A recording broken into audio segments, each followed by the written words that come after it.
Hello YouTube, this is Eric from Vanguard Motorsports. Today's project is this 1995 BMW 325i. It's a good looking car. However, the headlights don't work. I have been told that it's got functional brake lights and functional parking lights. So let's dig into it and see if we can fix it.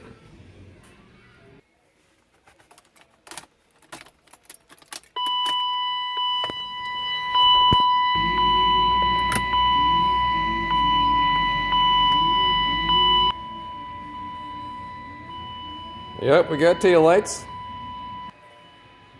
And we got front parking brakes, but no headlights. Sorry about that beeping sound. Okay, dimmer switch has no effect. Well, the odds of having 4 headlights burn out at once is quite rare, so I'm going to assume the headlights are good. Like most of my projects, the first place to start, if you're lucky, is having a factory service manual. Well, according to figure 2, there is a low and high beam relay. That's something to check into. Figure 3 is some kind of a fuse panel. What in the hell's a comfort relay? Well, I gotta say, these Germans do their homework. Coming down here, I can see I got these high beam headlight and low beam relays. They're all located in the power distribution box. Now, where in the hell's that thing at? Bingo! According to this diagram, figure 7, right there is my power distribution box. So let's go and take a peek inside. Before I pull that panel cover off, I'm looking in the fuse section, and it looks as if I got quite a few fuses to check here, so I'll probably check those first. And of course, thanks to our German authors, I've got this little handy location drawing. So it looks like they're in front of the power distribution box. This is where you find the fuse panel. This cover just comes off, and look inside. All the good stuff's in there. For those of you that feel left out because you haven't got a factory service manual, you're in luck, because in the back of that cover is the fuse schematic. These Germans are freaking crazy. Look at this.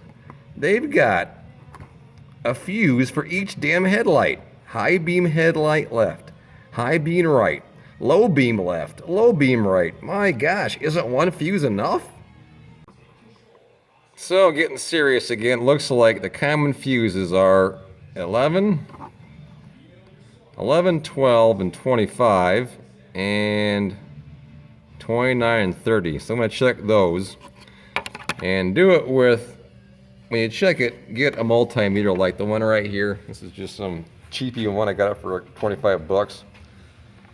Set it to resistance. Mine's at 200 ohms. And luckily on these fuses, they left a lot of them open, so you can get this out of the way. You can take your probe and touch this part of the fuse. So you put one probe on this side and one over here, and if the fuse is good, it'll give you a value of 0.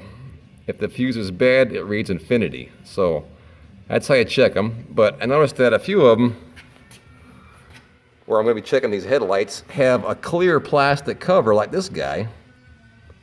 There's like a cover on there, so you have to pull it out to check it.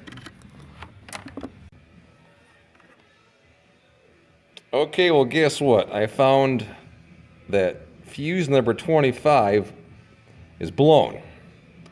Now, Why did it blow? I don't know. I'm kind of concerned, but I'm going to take another 5 amp fuse and replace it and see what happens. Well, guess what? I replaced that single fuse and voila! We got headlights. There you go. Problem solved. Okay, I got one last thing to talk about before I close this video, and it's about proper fuse selection. Now this is the one I replaced. It's a 5 amp fuse, and the schematic called for a 5 amp fuse. Do not, and I repeat, do not stick in anything bigger. Don't put in a 25 amp or a 20 amp. Use a 5.